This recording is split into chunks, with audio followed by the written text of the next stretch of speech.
Coming live from Bethel, Washington, USA is our guest this morning. Welcome to this very special edition of the KJ Masterclass Live, the show which ensures that you profit from your time spent here with experts, either through their industry insights, information, or simply learning from them. And today we have Bob Woolverton, leadership and executive coach, speaker, and he runs his own leadership training company, Top Tier Leadership Training. Welcome to the show, Bob. Well, thank you, AJ. Thank you for having me. It's a pleasure to be here. Although you can see by looking through my back window, it's not morning here. Right. And it's such a wonderful thing that technology is. It can bring, two places together, living Absolutely. in different time zones, but sharing a lot in common, especially about ideas, about inspiration, about leadership, anything about that can change our lives. And so you are an expert about leadership, Bob, but it has been a big journey for you to understand that. So my first question to you, Bob, is that, when we talk about motivation for employees, my first question to you is, what motivated you to go for a BA and MA at 52? Well, that was longer. The drive for that was longer than just turning age 52. In essence, I had been in leadership positions for a number of years, and I wanted to be the best leader I could possibly be. It's one of those things, as you go through life, and whether you play sports or whatever you do, you want to be the best that you can be individually. And so I was reading leadership books and going to leadership classes and trying to improve, and I just felt like I wasn't getting what I needed.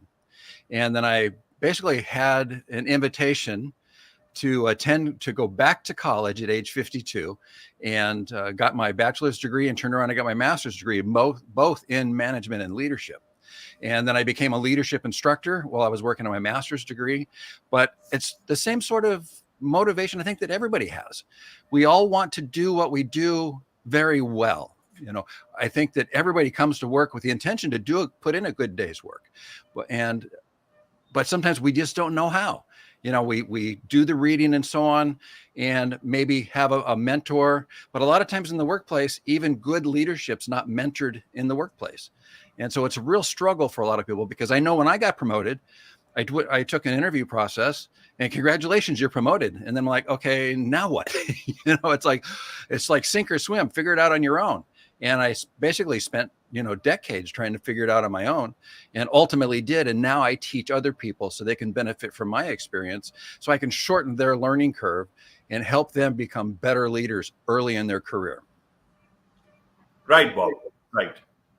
See, your leadership journey, it's taken a bit of a time for you to understand, but you are the lucky one who understood it. Because when earlier you were a numbers-driven, data-only style manager, you have already done your graduation from FBI National Academy in Quantico, Virginia. And while doing your job, you were not so affectionate as you yourself say about yourself, and then you were known as Robo Bob. What does Robo Bob mean? You picked up on that, I see. Well, that was basically early days of my leadership positions. So this was going back to the late 1980s. And every time a class had the term leadership in the title of the class, I was attending every class I could. But what we have learned about leadership studies back from the 80s, and the study of leadership is relatively new in the academic environment. But the classes that I was taking back in the 80s were all about planning, organizing, directing, controlling. But what we know about those today is that's not leadership, that's management.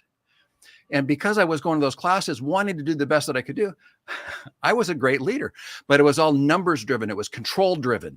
And that's where my coworkers basically gave me the name of Robo Bob, because I was all about spreadsheets. I was all about statistics. I was, all about the budget. It was numbers. Everything I did was numbers driven.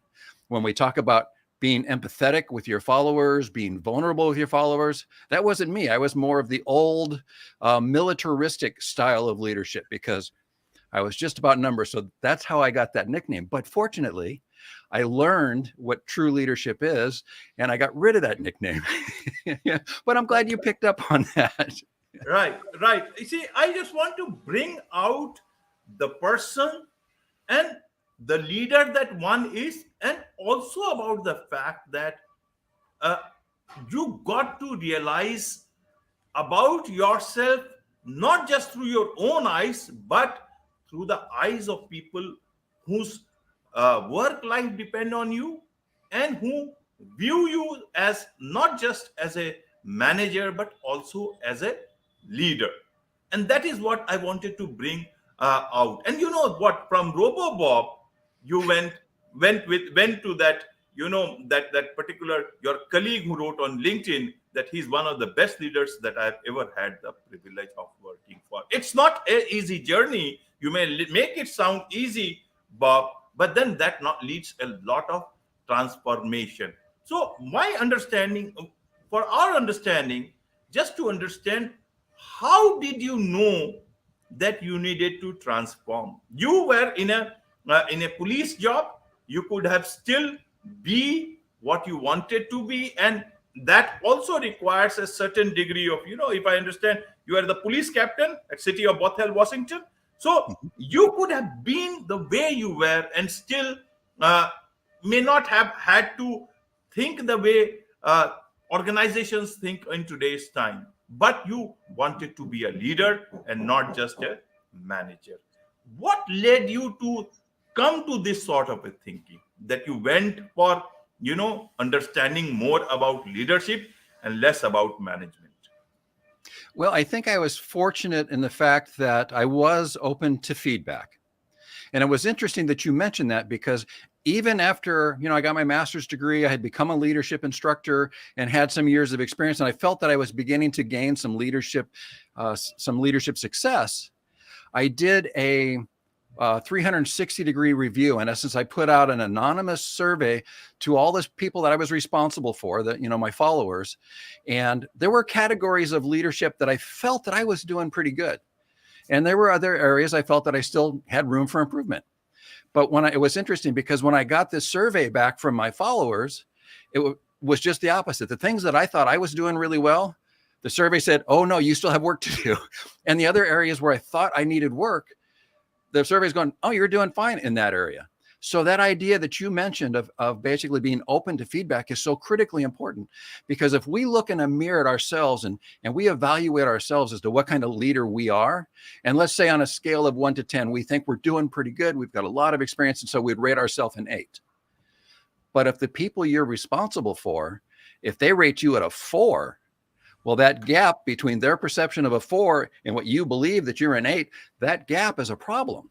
And so what you want to do is get that closer. And the only way you're going to get that closer is to find out, what do the people I'm responsible for, what do they truly believe?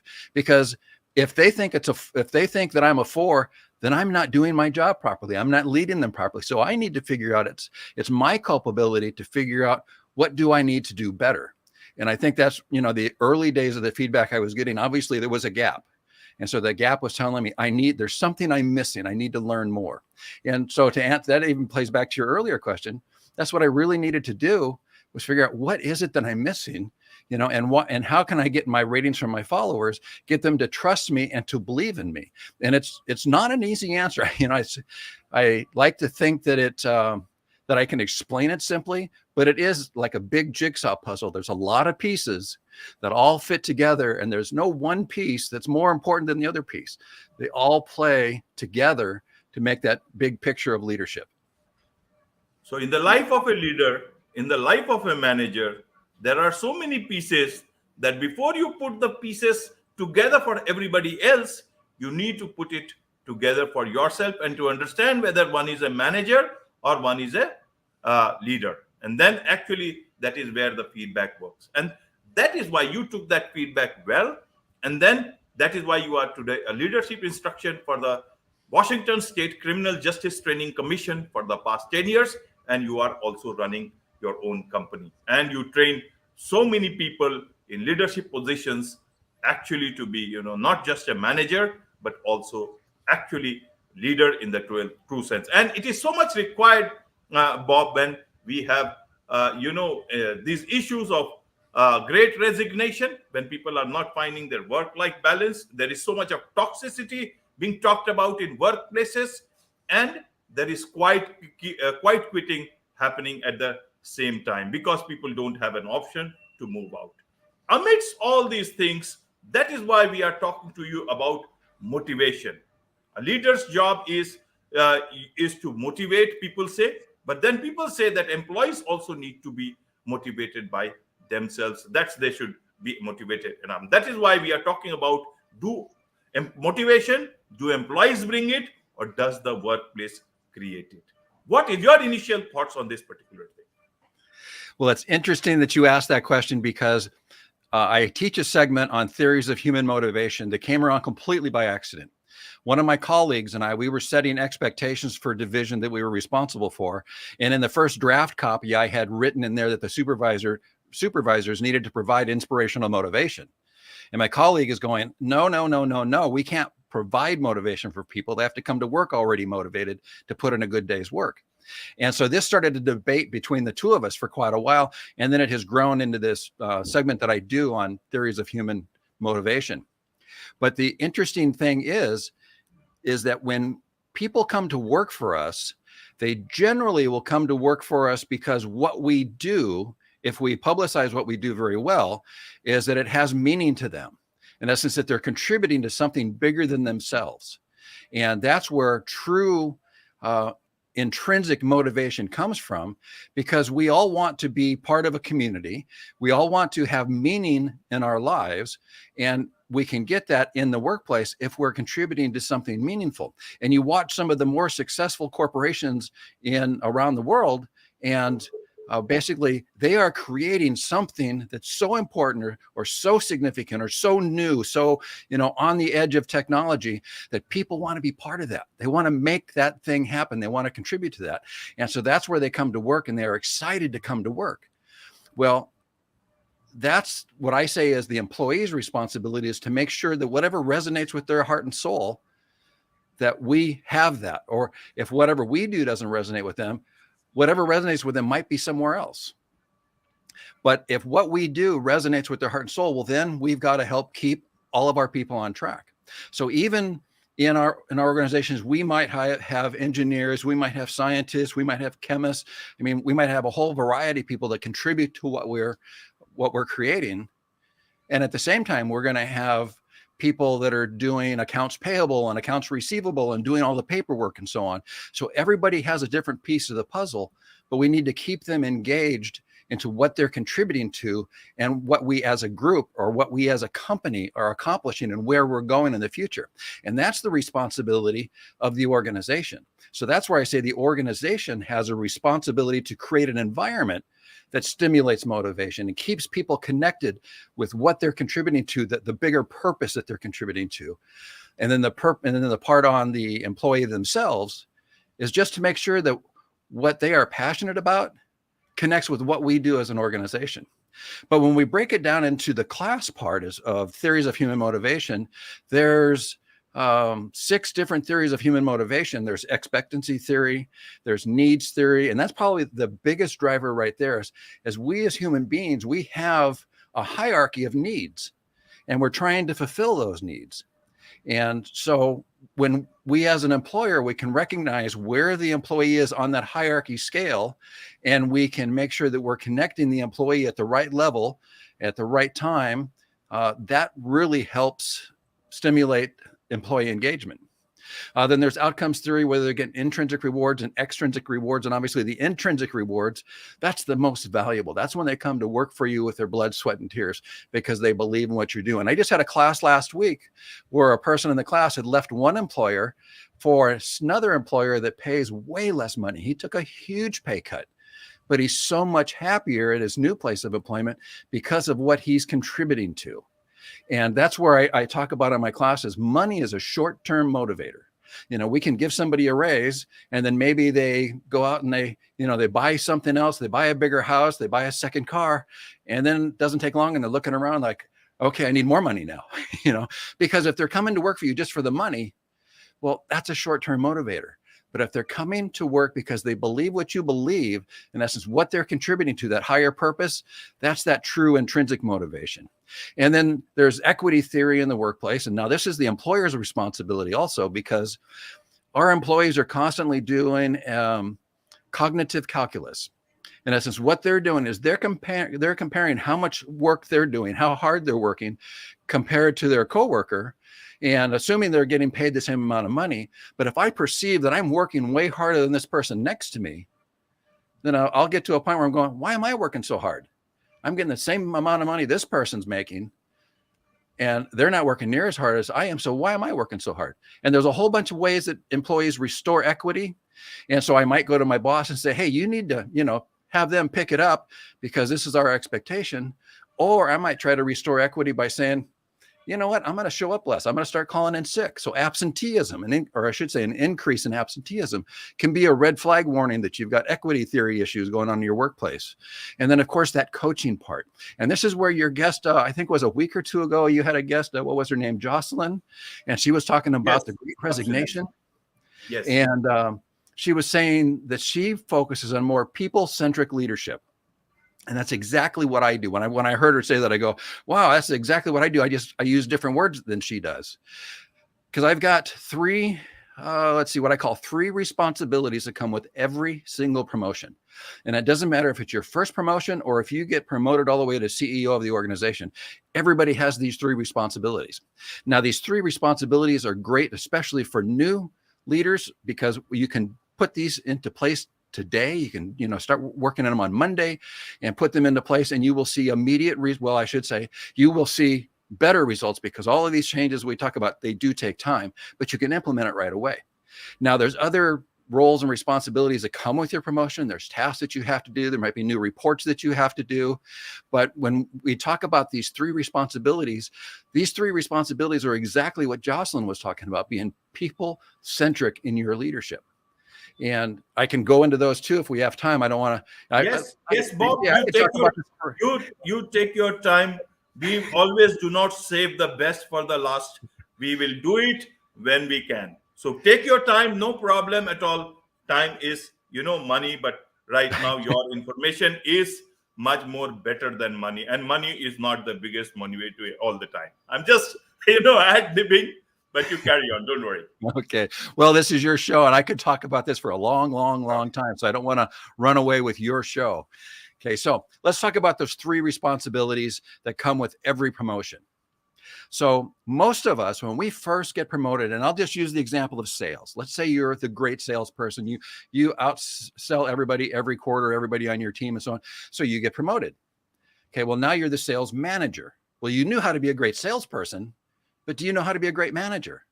A great sales manager. And then maybe you do that relatively well, and they promote you, to being district manager and so on like that. So now your responsibilities of leadership are increasing, but have you learned how to do it? And that's what I was saying earlier. That was my experience. I got promoted, and it's kind of like figure it out on your own. But one of the biggest employee complaints is micromanagement. And right. I think the reason that micromanagement occurs is because we were really great at the line level job we did. I call that being the technician. And if you look at it from a carpenter's standpoint, I know how many nails to hammer and how many holes to drill. And then I get promoted to being site supervisor. Well, if I go back to the carpenter and I'm telling them exactly how many nails to hammer and how many holes to drill, they're going to get upset because that's micromanagement.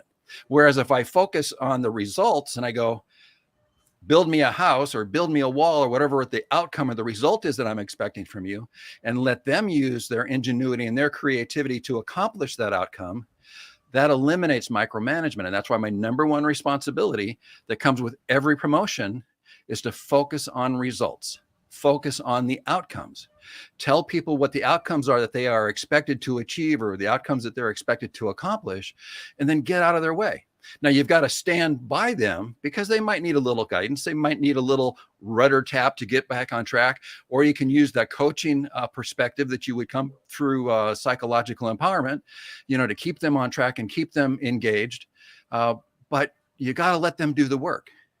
So that's the number one rule, is focus on results, focus on outcomes. Now, same sort of thing is that as you move up in the organization, even at the CEO level, The CEO is focusing on results and they're focusing on outcomes. But even in middle-sized organizations, I have seen leaders that are basically at the CEO level, and they are great CEOs, and they're great at focusing on outcomes and focusing on the results and focusing on the future of where we're going, providing that vision. That's a whole nother story there. That's extremely important, is providing the vision. But occasionally I've seen them fall back into their comfort zone of being the old technician that they used to be 15 or 20 years ago, and giving directions. I want this number of this sort of thing, rather than focusing on the outcome. So at any level, no matter where you are, got to focus on the outcome. Now, rule number 2, when Jocelyn was talking in your show the other day about being people-centric, you've got to change your mindset as you get promoted. And I see a lot of times what people will say is, I'm in charge of whatever division, or I'm in charge of whatever team. And they've got this I'm in charge mindset. You got to shift out of that. In essence, you're responsible. You're responsible for that team. You're responsible for that division. Or as the CEO, you're responsible for the entire organization. And when you start thinking about it that way, that's when you become people-centric. And so when you start focusing on the fact that I'm responsible for the success of these people on my team, or I'm responsible for the success of these people in my organization, then you start looking at it from that people-centric mindset. And that's where people start to trust you, that you have that you have their best interest at heart, and that you give them the benefit of that. And you are all about their success, because their success is your success, because you're focusing on outcomes. So the number 2 rule is to, as a new leader, is facilitate the success of your people. Make sure they have the knowledge, the tools, the skills to do what they need to do so they can be successful. Because like I said, their success is your success. So that's rule number 2. And then rule number 3, again, in this responsibility mindset, is that you're responsible for their welfare. You're responsible for making sure the workplace is a safe work environment. You're responsible to make sure that the workplace is absent of bullies and absence of sexual harassment and anything that can get in the way or harm your employees. Now, here's the interesting thing, is that when you get into this mindset, and this is the thing that I encourage all my students to do, when you get into the mindset and then you don't get the outcome that you expect, say, one of your employees isn't successful, or particularly if one of your employees gets hurt or gets injured somewhere on the job site, that I would hope that your first mindset, rather than pointing the finger at a people problem, is thinking to yourself, as the leader, what could I have done to prevent this from occurring? Or what should I have done to prevent this from occurring? And figuring out what you can do differently in the future to make sure that you safeguard the welfare of your employees, that you facilitate their success. And so that's where that people-centric leadership comes from, by changing your mindset that I'm responsible for these people. I'm responsible for their success. And then when something goes awry, doesn't go to plan, that your first thought is, what could I have done? And this is, like I was saying, even in the interviews that I was talking about earlier, the feedback that I was getting, when there was a gap between when my followers were calling me Robo-Bob, I'm going, I'm missing something. There's something that I need to do differently. That was my culpability. And so those are 3 rules that go with everybody along the way. But the higher up you go in the organization, there's another aspect too. As you get up in the organization, is you have to provide the direction of that organization. And this relates back to motivation. So as like the CEO or at the executive level, what do we aspire to accomplish as an organization? Where are we going? So my definition of leadership is the capacity to translate vision into reality. Now, that's a very simple definition, but it's not easy to do. First, you have the vision. What do we aspire to accomplish? What do we aspire to become as an organization? And maybe that's 5 years, 7 years out. And then what you have to do is take that picture in your mind's eye, write that out in words, so when other people read your vision statement, they get that same picture in their head, like, this is what we aspire to accomplish. This is what we aspire to become. Okay, now what you have to do is you have to reverse engineer that, and then figure out what are the goals and objectives, what human and capital resources do I need? And that's a relatively complex process. But the idea is that everybody's focused on the end goal, that everybody's rowing in the same direction. And even though that they're in accounts payable and accounts receivable, that they know what they're contributing to, and they may not be the scientist, they may not be the chemist, they may not be the engineer that's actually building the stuff, but they are contributing to the organization being successful and moving that forward. So that all plays into answer what you probably thought was a pretty easy question earlier, the motivation issue.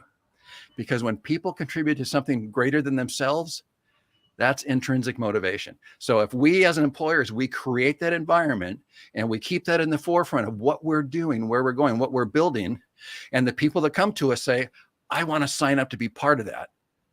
That's where the two meet. So that's the employee's responsibility, is to make sure that what resonates with their heart and soul connects with what we're doing as an organization, and that those two meet in the middle. Right, bro. You have put it very, very well. Now, 2-3 things here. One is that you talk about top universal employee complaints. You talk one about micromanagement. What is the other one? The other one is lack of direction. And that's where I was just talking about the vision. There's so many complaints when I talk to people at social events and so on. These are the top two complaints that I hear: micromanagement and lack of direction. And maybe sometimes you'll hear employees talk about the squirrel syndrome. It's like we're chasing something new every day, or the shiny object syndrome. Like every day there's a different priority, and we don't have any focus on what we're doing. And so providing direction is critical to employees. Those are, like I say, those are top two complaints: micromanagement and lack of direction. Well, when we focus on results, which was the number one responsibility, that's one of the steps of providing direction. But as the further up you go in the organization, that gets into the vision. What are we trying to accomplish? Where are we going? And what's my piece of that puzzle? What's my contribution to making that happen? So that's the providing direction part. And that's why I say, as we get higher up in the organization, that vision, or that capacity to translate vision into reality, is so much more important, because it provides direction to the employee. Right, Bob. Right. Now, you talked about good leaders, what they should be, and how they should go for the vision, how they should deal with their employees. The big problem is that where do we get such leadership from? Because it's not happening. Are we getting it, or should we look at business schools? Should we look at the man on the street? Because at the end of the day, we have got so many business schools all over the world, best practices, so many books written, millions of articles written, thousands and lakhs of books written. You can find them on Amazon. And still the amount of problem that we are, getting at workplaces, that does say a lot about how leadership and work culture is developing in every place related to employees. And, even recently we got all those things about, I'll not name the company, but when you ask people by telling yes or no by 5 p.m. and then people have to decide where they want to, because it's going to be a hard place to work. So everybody may have the main reason. CEOs are also under a lot of pressure. They have a lot of, numbers to meet. But then we are talking about leadership here.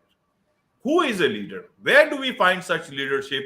And how do we move forward from the present times when we are facing this great resignation issue, the quiet quitting, and also, as you said, even middle level organizations, mid-sized organizations, there people are able to give better direction and able to take their vision forward. Why is it that big places are actually, their hearts are becoming smaller? Several questions at the same time, Bob, but this is to leave you so that you can answer at your own pace.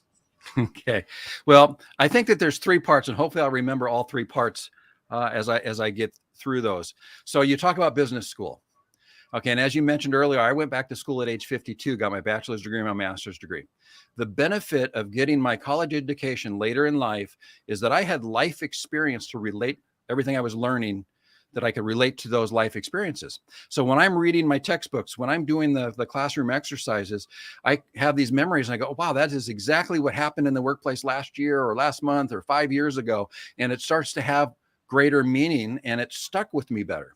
Whereas if I would have gone through that exact same, those exact same classes back when I was 19, 20, and 21 years old, when I had no work experience, I had no life experience, they would have just been words in a book. So I think that business school is great, but later in life. And that's where, as an employer, a lot of employers have tuition reimbursement. And so if your employees don't have their degrees, make sure they get it, because to me, it's so much more valuable later in life, because they can relate it to that life experience, and it has so much more meaning that they can apply in the workplace. That's how I wound up going back to school. My employer had a tuition reimbursement program. As it turned out, they paid for 80% of my bachelor's degree, and they paid for 100% of my master's degree. And that was kind of an unusual situation. The circumstances worked out that way, but it was so much more valuable to me because everything had so much more meaning. Now, in the classes that I teach, there's a class that one of my colleagues teaches, and he's got this Venn diagram, and it's got characteristics of a leader and a characteristics of manager, and then kind of what overlaps between the two in the Venn diagram. At the top left circle, the very first one in the leadership part says vision. And then there's a whole list of characteristics. And every time he presents that Venn diagram, he asks the students, list the characteristics you see up on this Venn diagram that are consistent with some of the best leaders that you've ever had. And nobody ever says vision. And I think why that is because they've never or rarely seen it mentored in the workplace. Because we're so busy meeting our sales numbers and so busy doing the management part and the systems part and so on, that we really don't have a direction of where we're going as an organization. And that's where I think when people see that, they don't recognize it, and they don't call it out as a characteristic of a great leader that they have experienced in their past. And the same sort of thing you mentioned on Amazon. If you search for leadership books on Amazon, I think last time I checked, there's over 60,000 responses. If there's over 60,000 leadership books out there, how could we be having poor leadership? How could our employees be doing the great resignation because we're not follower focused or what you say, people centric focused? Well, all of what I see in the best-selling leadership books, and I've read a lot of them, is they are so focused on the interpersonal relationship between the leader and the follower, being vulnerable, being empathetic, and all of these interpersonal characteristics. And I don't diminish these in value at all, because they are critically important. And some of them will occasionally mention that a leader needs to have vision, but it's rare. But some of them do. But I think the vast majority, when people read these leadership books and they get to that part about vision, they've never seen vision mentored in the workplace. So they don't really know what it means. They don't have anything to relate it to. So they just skip right over it. And I think that's part of what's missing in leadership, is having leaders that have a vision of where we're going, what we're trying to accomplish, and getting everybody on board with that vision and keeping them tied to what their contribution is to that. I had 5 different police chiefs that I worked for. And one of them, I can say, let me back up. All 5 of them, very nice people. Just people you absolutely loved, you adored, you felt, personal relationships with them, very kind people. But one of them was a great leader. And that one leader had a vision and got everybody in the organization inspired by that vision. And so when I look back on my experience with that one leader, basically 20% of the leaders that I worked for in my career, it was great because he had that vision. And he got everybody inspired by it. And we all loved coming to work. We didn't have turnover. We didn't have any trouble recruiting people at that time.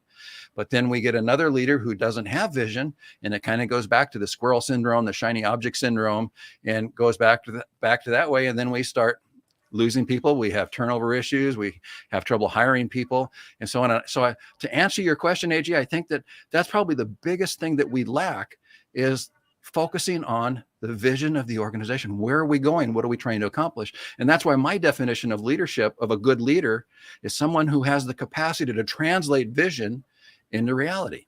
And I think that's what we're really missing. Right. So let's talk about vision, Bob. Who provides the vision? Is it the promoters? Is it the CEO? Because a lot of the CEOs are themselves employees, and several of them, as soon as they join, they are either looking at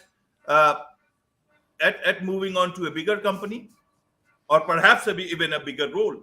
So, or also, I will tell you with my so many years, more than 2 decades of media experience, many want to become thought leaders in the media without having any thought, with articles written by someone else. So how do you do that? I'm telling you, this is when we need to find a solution. You need to look at the problem itself. So where do you get that time? Secondly, if you talk of startups, very good people, young people, but many of them, they are looking at building a unicorn. Initially, a lot of them talk about bringing solutions, and then they look at about selling, getting some funding, and also then about selling out. Where is the vision? Where do you give the employee a vision in these circumstances?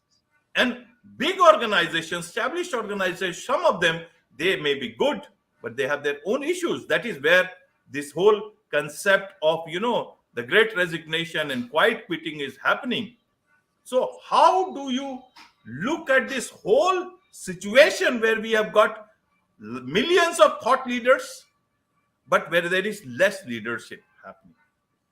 And those people, how do you balance all these things together with the larger aspect of vision as well as employee motivation? Well, so the vision should start from the CEO. Now, the CEO may not have a perfectly polished vision, but should have a really strong idea of where they're going in the organization. But it's always better to have the people around you help you polish that. Now, there's, and I'll use the example from Simon Sinek's TEDx Tech talk that he did here in the Puget Sound area. And in his TEDx talk about why, getting to the why of what we do, he talked about the law of diffusion of innovation.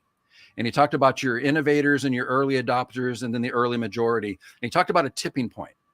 And so when you're working on your vision, and like I said, the CEO should have a pretty good idea of where they need to take the organization, but getting that vision polished and refined can take help of multiple people. And that's where you want to get the people in your organization that are those innovators and those early adopters. And that's what I call your informal leaders in your organization. Get them involved in the process, because your innovators, those are the ones that are along. It doesn't matter what you say, they're going to be along for the ride. The early adopters are the ones that are kind of that way, but they still need some guidance in essence, or some influence to get them on that train. But at the same time, when you get these people involved, that's what I call part of the 12-foot rule. Whenever you've got an issue going on in your organization, rather than just solving it from the executive suite, is get people that are within 12 feet of that problem to be part of the solution. And when you do that, what I call the 12-foot rule, you get those people involved. That's employee engagement. And particularly because they do it every day, they're going to have the best idea of what's going to work. And then when you implement that, they're going, I contributed to the solution. They do listen to what I say. I do have value here. And that is going to keep them engaged in the workplace. And so that the vision, it has to start at the top, but it's not isolated at the top. And that's where I say you need the people around you, and get those early adopters and those innovators, those informal leaders in your organization involved in that also. Because then once you have refined it and once you have polished it and now you're ready to publicize it, your innovators and your early adopters have already been selling the idea in the lunchroom and around the water cooler and out in the workplace. I mean, so your new process has got momentum. But the interesting thing is we bring in new CEOs all the time, because the board or the organization, they want something to be different. They want something to change. They weren't getting the result. Sorry to interrupt you, Bob. But that is also the problem, because if they always think of the bottom lines of the profits, then where do they focus on the vision? Because every time they will be thinking about the pressure from the board. It is not that CEOs are bad people. It's just that leadership requirements in today's organizations are different, and a lot of things are expected from the CEO. So amidst all these things, how do they balance all these things together in terms of profits, in terms of answering to the board, as well as looking at motivating the employees through actual leadership and not just by management? Well, you hit the nail on the head right there, AJ, because so often, and I just a few months ago, I was having a conversation with a CEO, and they were asking me to come in to help them develop a new vision statement, a new mission statement. And so I asked him, I said, so when you got hired by the board, did they give you any direction of what they want? And he kind of goes, make more money, and that's the wrong focus. The focus is on whatever product you're supplying, whatever service you're supplying, that you're filling a niche, that you do it so well that the profit's the byproduct. Is that you do it so well, because if you're focusing on the profit, you're lost. I just lost my ink pen over my shoulder there. You're just lost. You can't solely focus on the profit. You've got to focus on what are we doing and doing it better than anyone. And particularly when you look at the products we create, we want to make them the best products available. And you can use that in your recruitment processes, that if you come to work for us, that means you're the best of the best, because that's all we hire is the best, or you have the potential to become the best of the best, because that's all we hire. And when we focus on being the best, where, when the customer out there in the market has an option, they come to you because they get the best service. I mean, I recently just changed my medical coverage, and I had options of different groups, but there was one that was going to cost me a little bit of money to go with this one, but I went ahead and paid the money because I had experience with them and I got great service from them. So I was willing to pay a little more to get that great service, because they provide a great product. So it wasn't, it's not to the customer. Obviously, it's not about dollars and cents. I mean, if that's your vision statement on the wall, we're here to make as much money as possible. How many customers want to work with you? Yeah. But if you're going to build great products, give great service, then they want to work with you. So you got to make sure your focus is in the right place.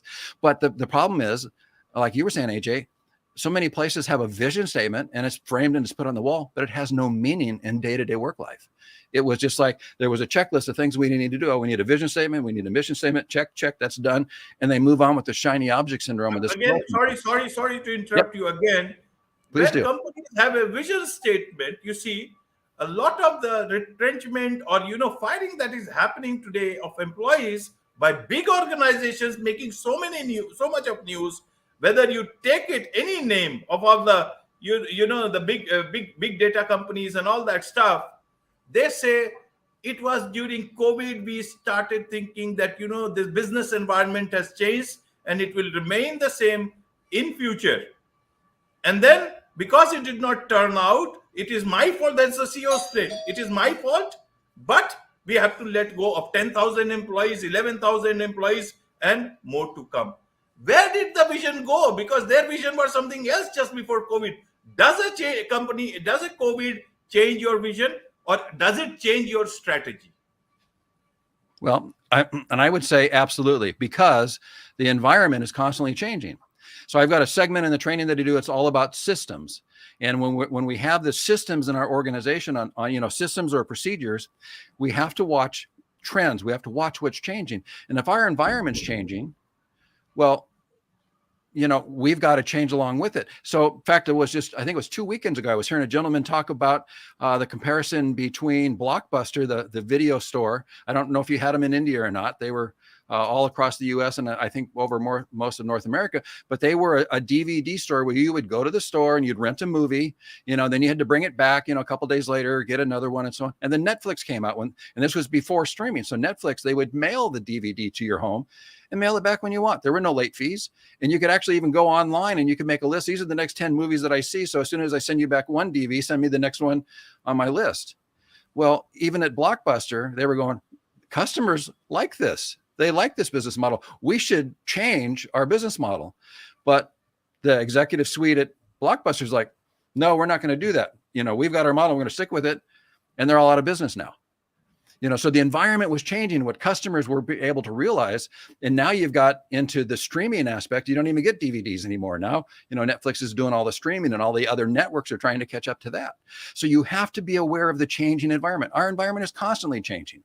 In business school, I remember they said there's two types of businesses: those that are changing and those that are going out of business. So you have to change. Right. And so it's even like if you have a plan to build your custom dream home, you put together a construction plan, and as you're building it, you're going to have change orders. things are going to change. Right. You might have supply issues. You might have adverse weather that delays things, or your plan didn't work out as perfect. Once you start building, you realize, oh, this door turns into that hallway and it blocks this access. So we got to change that. So you have change orders. Things change. Even if you put together the best laid plan, you have to monitor it and expect that it's going to change. Right, Bob. But your plan still is of a dream home. When you talk of a business, you always think about a solution. You talk about customers. You don't, for the sake of a business strategy, you just don't change the vision. Vision is like the constitution. You can bring in an amendment, but you don't change the constitution without that much of a requirement. I would like to put it that way. And I think that's reasonable as long as the vision still has validity. Right. Absolutely. Yeah, obviously, if the market has changed so much, and that's part of what leadership is. You come to the fork in the road. You go, do we go this way or do we go that way? And leadership has to decide, we're going to go this way. Now, did they always make the right choice? No. I remember years and years ago, my first wife, she worked for Digital Equipment Corporation. This was at the same time Microsoft was just beginning also. So the CEO of Digital Equipment Corporation, he was all about mainframe computers and dummy terminals. He didn't see any reason for a PC, and he said people don't need computers in their homes. The future of computing is a mainframe computer with dummy terminals. Well, and the Bill Gates vision was a computer on every desktop, whether it's in your home or in the workplace. Two completely different visions, and we know which one survived and which one didn't. Right. So, even though you've got a vision, it doesn't necessarily mean it's the right one to meet the market. And I think that there was an opportunity when Digital Equipment Corporation could have recognized that people prefer the PC and maybe we should change course, but they never did, and they went out of business. Right. Got it. You balance it well, except that my thought process is that you have to keep on evaluating your vision, where you want to reach, and accordingly you keep on taking your steps. And whenever there is a new thing coming on, you be prepared for it. That's the job of a leadership, a nice leader or a CEO.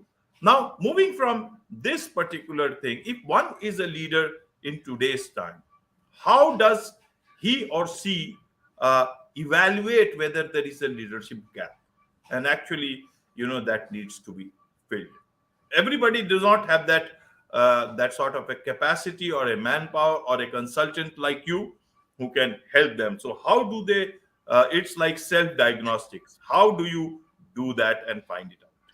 What you mean with the internet? I can even help people in India. We will certainly come to that, obviously.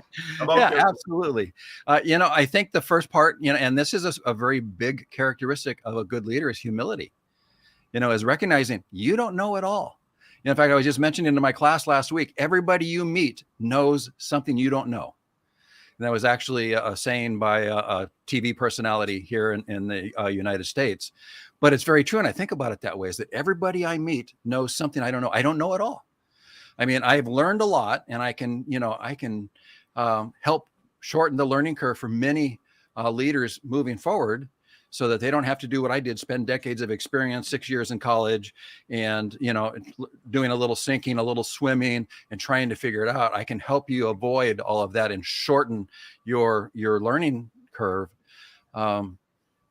But I think the first key is the humility, because I have literally had chief executives come through my course, and they will sit in the class with their arms folded, and they kind of lean back like, you can't teach me anything. I already know everything. I'm like, then why are we here?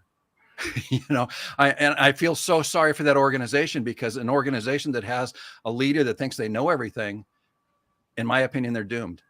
So humility is huge, and even if you just walk away with one golden nugget, that one golden nugget of information improves things, then that was valuable. That was a valuable golden nugget to learn about. So to me, that's the biggest characteristic, is if we can have more leaders that have humility to, get feedback and recognize that, you have room for improvement too, and to learn from those around you and from the coaches. Now, it's in short supply. And this is why I do what I do, because I have learned that so many people in the workplace, good leadership isn't being mentored in the workplace. Now, I will say the people in those positions, they're doing the best with what they know how to do, They just don't know what they don't know. And so if you've only worked in one company and that's all you've ever seen as far as leadership, then when you get promoted to replace them, you're going to basically do what they did, and you're going to repeat that cycle. Even if they were well-intentioned people, they just didn't find other resources to help them become better. And that's where executive coaching, leadership training, particularly now as we've gone through COVID and we've all learned how to use Zoom. I mean, we can reach out basically anywhere where there's an internet connection, and we can start providing this. And it's not that I have all the answers. In fact, I even tell my classes, what I'm doing is I'm putting kindling in your leadership bucket so that you can start your own leadership fire. I want you to go out there and challenge the status quo. And I want you to challenge the scripts in your industry with the things that you've been doing over and over and over again.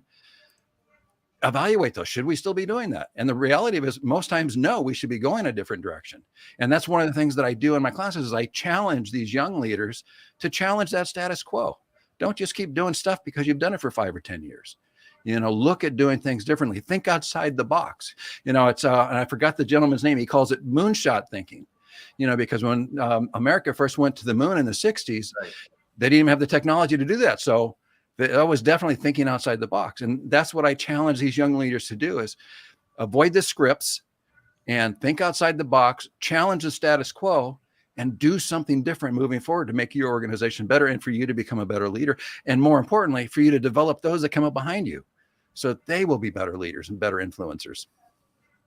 Right. And to tell them what they don't know, whether they know or not, how do they connect with you? Because you are the expert of this particular thing. You can see things that a lot of leaders, a lot of managers, they are not able to look at. How do they connect with you? What is the best way to connect with you? Well, I would love to connect with anybody in your audience that would like to learn more.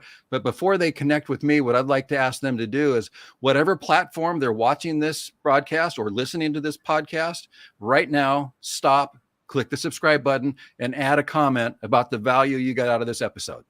So click that subscribe button or follow this channel, whichever platform you're watching. And then once you do that, then you can contact me on LinkedIn. You've got my name on the screen, Bob Woolverton, super easy to find. And my company is toptierleadershiptraining.com. And so those two are probably the best resources to get a hold of me, but don't reach out to me until you subscribe to AJ's channel. Thank you so much, Bob. That's very kind of you. That's indeed very, very kind. Matter of fact, I may even ask if they say they heard me on your show. First question I'll ask them is, did you subscribe or did you follow? Did you leave a comment? That's very kind of you indeed. Now about the book you have written, The Part of Leadership No One Talks About. What is it about and how do people buy it? Where do they buy this book? Well, the book is available on Amazon. It's no longer in print. There's some used copies that are available out there, but the Kindle version and the Audible version are still available on there. However, I will, and here's my humility going into place. So I also belong to the National Speakers Association. And I don't know, it was probably 3 or 4 months ago, we had the national convention in Nashville, Tennessee. So I'm talking to other speakers who have also written a book. And I was telling them how I wasn't satisfied with my first book. And they go, oh yeah, the first book's always terrible. I said, yep, that's my book right there. So I'm not even encouraging anybody to buy the book right now because I'm going to write a second edition that I think will be so much better. And I'm going to add a component that's not in this first book. The new book is going to have a section on ethical decision making in the workplace, because I think that's another huge gap that we miss when it comes to leadership is ethical decision making and preventing what I call career-ending behaviors. So just keep your eyes open, put it on your wish list or whatever. So when the second edition comes out, you'll get the better version of the book. Absolutely. And we'll certainly talk about it on the podcast for sure. Right. Now, Bob, my last question to you is, see, you have covered your journey from RoboBob to that comment on LinkedIn by one of your coworkers, by your colleague, is one of the best leaders that I ever had the privilege of working. A lot of people are not able to traverse this journey and they live with a lot of regret. They may be good managers, management in high positions, but they are not. Now that you have achieved it after a lot of effort and everything, I'm sure it's a life fulfilled in a certain way. Now and you already coach a lot of people. Now where from here? You have already accomplished so much. You were into the police for so many years. Now you are a coach, leadership coach, executive coach. You have already achieved the whole purpose of going for more education at 50 plus years, and you have got that whole acknowledgement as a leader. Where do you want to go from here? What is your next purpose? Well, at my age, I'm rapidly running out of time. You are not. You are not. Organizations are running out of time. People. No, what I will say is my passion right now is helping people learn how to be good leaders. And like I said, I just had a 40-hour class last week. And when people leave the class on Friday and they are inspired to go back to their organizations and make positive changes, that's what inspires me. I absolutely love that feeling that I'm helping other people. And where I am right now, that's all that I want to do. I'm not going to be able to do this for a whole lot of another years. I mean, I hope that I can do it, but you know, we'll see how that goes. But that's what inspires me right now. You know, I had a very inspirational career in law enforcement. I absolutely loved what I did, and but I got to the point like I need to go and provide value somewhere else. And that's what inspires me, is providing value in other organizations where people want to become better leaders. But I don't want everybody to do like I did and take decades to learn it and spend 6 years in college and stuff. I want to help you be effective right away. And then particularly prepare you for the executive suite so that you can be even a better executive when you get to that level, that in essence, you can translate that vision into reality, know how to do that, and inspire the people that come to work for you, because that's what keeps them coming back. That'll reduce your employee turnover, which we know is really, really, really expensive. I mean, even the lowest estimate, every time you lose an employee, you're looking at $100,000. And in most cases, probably more than $200,000 of lost investment. And if you've lost an employee that's worked for you for 7 years, you've had 7 years of institutional knowledge and investment in that person, and they walk out the door because of bad leadership, that's a huge loss to your organization. And so we've got to improve the leadership so that we don't lose that investment in that employee and have them go somewhere else. So that's what inspires me, to help people prevent that turnover, and for them to become better leaders, and for them to start feeling like I've got this handled. And then hopefully when I'm ready to play golf every day of the week, then they can start doing this and they can help other people become better leaders. So that's what inspires me, AJ, to answer your question. On this note, it's a wrap on this very special edition of the KJ Masterclass Live. Thank you so much, Bob, for coming on to the show. Thank you, AJ. It's been an absolute pleasure. I can't believe it's been almost an hour already. Like I said, I can talk about this forever.